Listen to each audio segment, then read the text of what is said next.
And welcome back. And we're glad you're with us here on WTHR Plus. As we promised, we're alongside the Indiana Governor Mike Braun this morning, talking about all things Indiana. Thanks for being with us. My pleasure. Appreciate that. Well, first of all, let's talk about the rising utility bills. I mean, that's been a huge topic for you. You, in fact, opened up some of those, the commissioner roles that regulate all of this. So right. How will you keep sure that they will hold and do what you want? You want lower bills. Sure.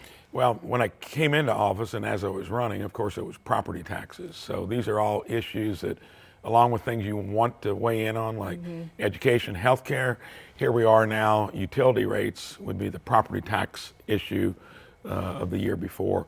It's like many things. We got a big dose of inflation from the prior administration, somewhere in the neighborhood of 22 to 25%. You got to cover those costs.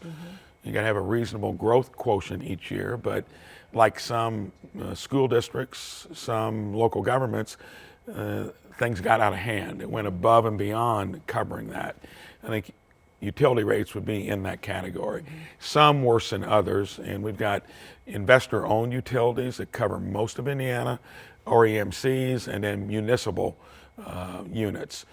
Seems to be the IOUs get the most heat, and that's because in some cases it's gone up way more than what costs have gone up. That you got a pricing commission, they got to weigh in. Generally, it's been kind of a whatever they want, they get. I'm hearing this as loud as they did the property tax, complaints, and I'm now going to make sure we got to have healthy utilities, but not so healthy that they can get by with anything on rate increases. We're going to balance it out to make sure ratepayers can afford what they're dishing out. And on this topic of utility cost for Hoosiers, you've promised a new state energy system, and what does that look like in Indiana? Well, whenever you're trying to change how you produce electricity, it takes a long time. It takes 4 years roughly to set up a natural gas facility that produces electricity. If you want to get into some of the new technology, which we're trying to lead on, small modular reactors, we got the universities, Purdue's been at it, probably the leading university in the country on it. That's 8 to 10 years down the road. And we've probably decommissioned our coal fleet more quickly now that there's such a big demand for electricity. Right. Electricity's demand was flat as a pancake just 2 to 3 years ago. So these are all changes, and then you've got the ratepayer, the families, the households, the businesses we already have. And this was the thing that shocked me the most. One of these data centers can consume up to 5% of our current production. So it means we do not have electricity to spare. If you get it off the grid, that costs more than what you generate. So interesting dynamic. We'll get through it. I want to make sure Indiana, for households, families, and businesses, we get it right. So it's something we can't avoid, but we're in that state of flux where we need to be careful how we navigate through it. But does Indiana keep giving these big companies like Google, who just pulled out last night or yesterday, 2 days ago, from building here, do we still give them incentives to build So here? economic development, which would involve that, and that's going to be more balanced because that's going to be different. So let me ask you, does the state give They big can. benefits? They can. Okay. They don't get it necessarily. Okay, but we need to be more careful about supporting our existing businesses, smaller businesses, which is what I had. We never got any attention. You really incentivize entrepreneurs because that's the least expensive way to do it. A more balanced approach, and a more balanced approach on how we address the cost of electricity. Ratepayers and generators are going to be looked at, and that's why I put a committee together for these openings on the IURC to make sure we get individuals in there that will take a balanced perspective in terms of what makes sense. Well, how will you do that? We have another data center in proposal in Indianapolis right now, and you've got customers who are rightly saying, this doesn't benefit us. This benefits the big company, and we're going to pay the price of it through the water use and the electricity use that you talk about. So I mean, how do you justify if this one goes in? We still don't know the company, of course, it's being kept a mystery, but the one in Indianapolis. So back on a data center, they use a lot of water in addition to electricity. Water to spare, we maybe have it in the northern third of our state and along the Ohio River. So you got to be careful where they go. From Lafayette down to Martinsville, that's where most of our population is, and we got to be careful that we're not doing things that will strain households and other businesses. I come from the world of running a business for 37 years. This isn't complicated. Sometimes you're gonna have to stick your neck out and make sure you're doing things that make sense. We're gonna do that. It's gonna be a more balanced approach. Most of these issues were inherited from prior administrations to maybe where they didn't pay attention to it. A lot of this snuck up on state government because we didn't have the call for data centers. It's all part of AI, which has got its own navigation forward in terms of how we do it. So some rural counties would love to have a data center because they don't produce a lot of jobs, but that would be a meaningful number of jobs. They're not going to cause kind of the folks around them to be in an uproar because they don't take up that much room compared to the vast expanses there. So rural counties could really benefit. It doesn't look like it's doing too well out of the gate, you know, when you're in an urban area.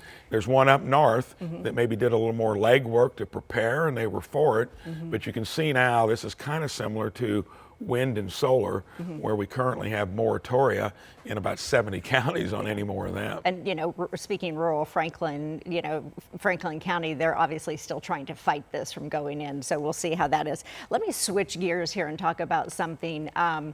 The Charlie Kirk assassination, obviously devastating. Just, you know, you hate to see that, but it also put a lot of people in the position to voice their opinions about it. Now, you have said that teachers who post online celebrating political violence could face suspension or their license should even be revoked. But then, you know, we've got free speech here. So do you think that Indiana teachers should be fired or lose their license if they share their opinion? So when you get into difficult issues like this, because we all believe in free speech, it's embodied in the First Amendment, that is not unfettered. There's a point where if you go beyond it, it incites violence. We'd all agree maybe there needs to be some type of a check valve on it. Here, this was meant to be careful because you can see in a broad array, there have been other parts out there from communications to education to where they want to make sure you don't put yourself in peril by crossing that line. So I think it's more a warning that you can't be unfettered at it. I don't think that means you're going to actually have that occur, but if you don't put something out there, there'll be individuals that cross that threshold. Well, and then that's hard to say, well, what constitutes it or not. All I can tell you is it's a right, it's a freedom that we all want, and you got to respect it to where it doesn't get to where it incites violence. Well, our Attorney General, Todd Rokita, has come out plainly and said, I mean, he is going as far as posting the comments and the names and the districts of teachers or administrators on that portal website, on the state website. And even just yesterday came out and said that he thinks that they should be considered to lose jobs and lose licenses. And there's probably half of the public out there that would agree with that. And to what extent you take this in any given office, there's going to be some latitude to do it. So clearly, there's not a hard line there. It's just one that you need to be respectful of because we don't want anything to happen with what happened with Charlie Kirk. If that's going to be the new response to when you disagree, I'm guessing there'll have to be some careful look at what the proper balance is. Okay, and let me ask you one final question on redistricting. Obviously, this kind of came to light. I figured that would come up. You did figure it, I know. So we've certainly seen a lot of this. It kind of started in Texas. But, you know, a lot of people are talking about what will you do? All laws are a little bit different in state to state. Ours kind of leans towards not being right midway point where we're 5 years. It should be 10 years and after a census is taken.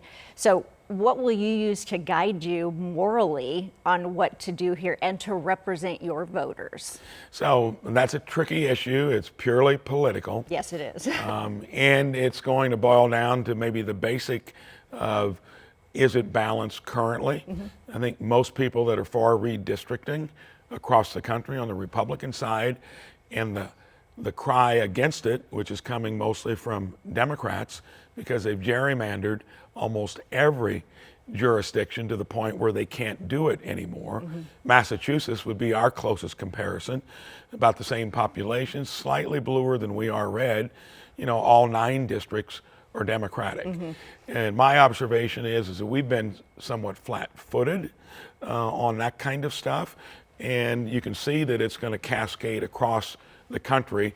I've said it's going to be organic. I want to see what the legislators want to do and their leaders, and we'll go from there. All right, Governor, thanks so much for coming in. We appreciate it. We could have talked to you all day about all the We'll issues. do it again sometime. Yes, we will. Thank My you. pleasure.